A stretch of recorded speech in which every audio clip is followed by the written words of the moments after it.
In this video, I want to go through our first simple example of a complete determination of an unknown from spectroscopic data. Often you'll be given the molecular formula, and in this case, it's C8H10O, usually determined by mass spectrometry.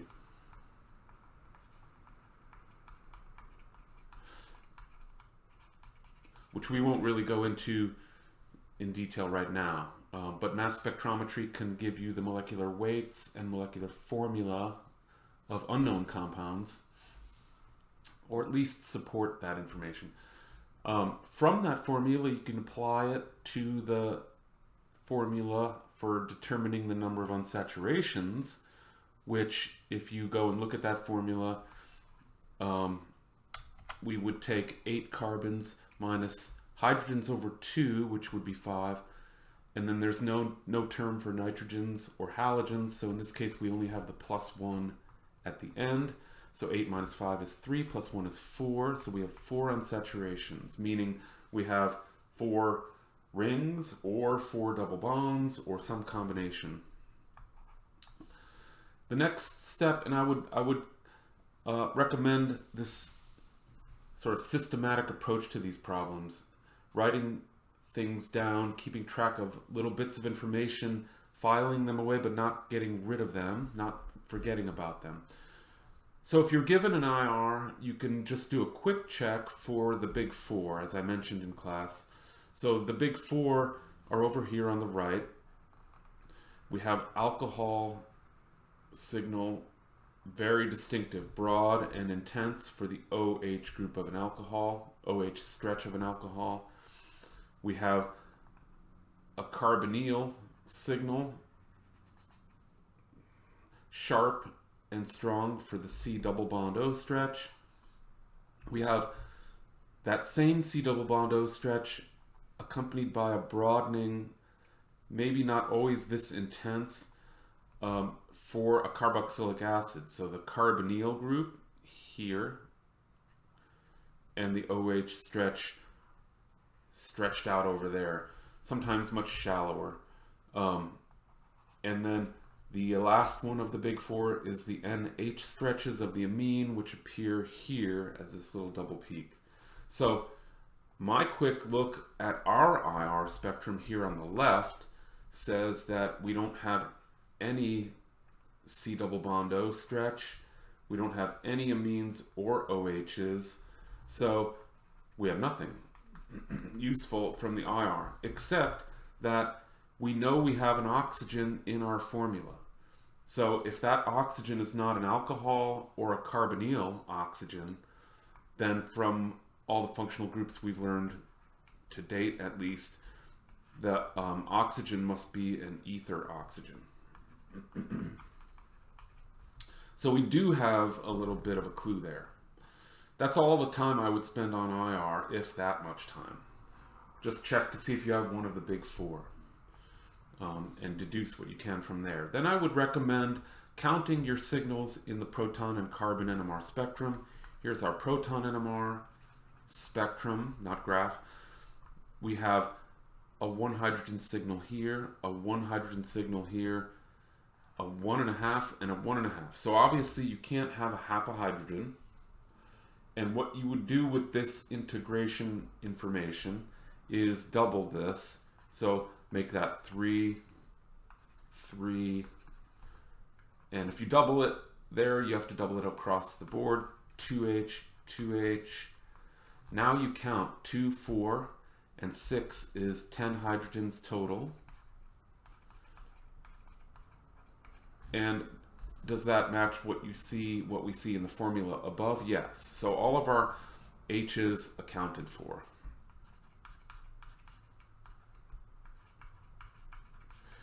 And this has also informed us of how many hydrogens are in each signal in the spectrum, which is the information from integration. Now, we want to also count the carbons. 1, 2, 3, 4, 5. We're told that there are 8 carbons in the molecule. So, but there's some information given to us here. Since this is real data, it's not perfect data, that it's telling us that there's another line not well seen here in the carbon NMR spectrum. So that is at 130 overlapping with this other one. So now our count is 1, 2, 3, 4, 5, 6 rather than 8, but we're getting closer. What you can do, as I mentioned in the carbon 13 part of last video, you can probably make an educated guess that each of these are 2 carbons, the tall ones. And don't forget there's a 1 carbon down here hidden. So now our count is 1, 2, 3, 4, 5, 6, 7, 8 carbons. Finally figured out where they all are. So that's just like sort of bookkeeping. Where are all my carbons and hydrogens? And that's under the general interpretive heading of integration and equivalence. So chemical shift tells us maybe if there are any, what I would say, obvious signals in the proton NMR. And obvious signals are typically like a methyl group, which would integrate for 3 hydrogens and be relatively shielded, meaning to the right. So it really does look like we have 2 methyl groups. Very difficult to think of anything that integrates for 3 hydrogens in one signal that's not a methyl group. And those are clearly singlets, so there's some information there that we'll interpret at the end, or closer to the end. So it looks like we have 2 methyl groups, and what I would recommend is going back to your formula C8H10O. We have accounted for the oxygen in the, well, I'll take that back. We have just accounted for 2 CH3s, so that's C2H6, and we can subtract that. So what's left from this is C6H4O. We have not accounted for any unsaturations yet, and we know we have 4 of them.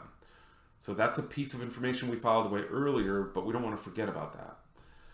Now we look in the carbon NMR to see if there's supporting evidence for what we see in the proton NMR. In the carbon NMR, we have 2 signals there and there, which we can believe are our methyl carbons. So there's some support there too. Now going back to the proton NMR, we also have these 2 signals here, and by chemical shift, we know that 7 ppm is your typical region for aromatic rings, benzene type rings that are so common in nature. And so a benzene or aromatic type ring of that type looks like this. It would provide all 4 of our remaining unsaturations, unsats. Yes. What this is telling us in the proton NMR is that there's 4 hydrogens. Remember, we had to double these, so there's 2 hydrogens, 2 hydrogens.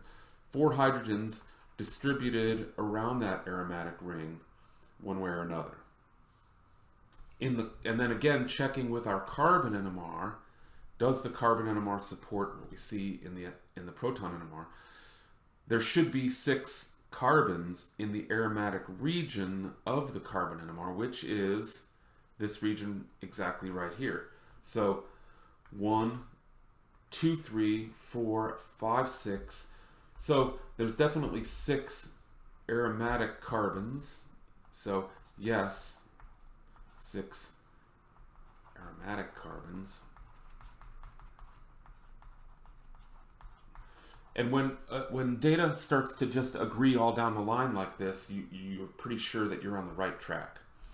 So remember our bookkeeping. So 6 aromatic carbons over here and 4 aromatic hydrogens over here. It leaves only the oxygen left. And remember, we've assumed that that's an ether. Well, it almost has to be. So now we can interpret what we're seeing in the splitting. Remember all our pieces here. We've got 2 methyls, aromatic ring with 4 hydrogens around it, and an oxygen. So in the splitting, which inevitably you have to interpret in the end to get the real answer, the splitting is in the proton NMR, so up here on the left corner. We're looking at a pair of doublets, each of which is 2 hydrogens. So when you have 1 hydrogen, and remember this is in an aromatic ring, so it's a double bond on a double bond carbon essentially. For that hydrogen to give you a doublet, you need a hydrogen neighboring it. So this hydrogen here begins as a single signal, now split once by its neighboring proton into a doublet. And then likewise, the other hydrogen here initially gives you 1 signal, split 1 additional time into a doublet also. So what we have here is this kind of phenomenon, protons being split into doublets, but remember there's 4 hydrogens distributed around this aromatic ring, giving rise to only 2 doublets. So you can actually draw out all your possibilities at this point. My recommendation is to derive the structure from the data, not to try to draw structures to fit to the data. But at this late stage, now there's not hardly any possibilities to distribute 4 hydrogens around the ring. If you have 4 hydrogens around the ring, they can be distributed all consecutively, like this, where there's 2 other pieces stuck on. You can draw this possibility where they're distributed like this with the 2 substituents opposite each other. There's terms for all this. And then you could have 3 together and 1 separate.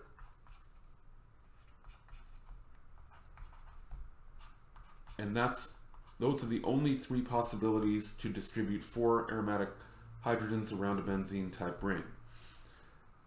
We can deduce from our splitting, where we have just a pair of 2 hydrogen doublets, which of these is going to be correct. So, and from our knowledge of splitting, we would know that, for example, this hydrogen here should be a doublet. However, this hydrogen here should be a triplet, being split by its 2 neighbors. Likewise, this hydrogen should be a triplet, and this hydrogen should be a doublet. And given the fact that these 2 substituents are going to be necessarily different, right? All we have left is 2 methyls and an oxygen.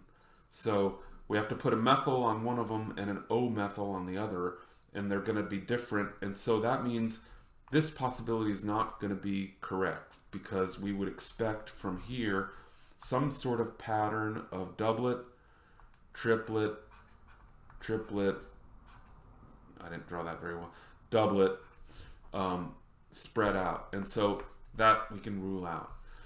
The one on the far right can be ruled out immediately because this should be a singlet. Notice it doesn't have any hydrogens on neighboring carbons. So we can rule that one out right away, let alone from the fact that this should be a triplet and we don't have any triplets. So that one's out. So our answer is this one, and we can see why, because we have equivalence here. 2 hydrogens equivalent to each other, each split into a doublet by their neighboring 2 hydrogens. So each of these are going to be our 2 hydrogen doublets.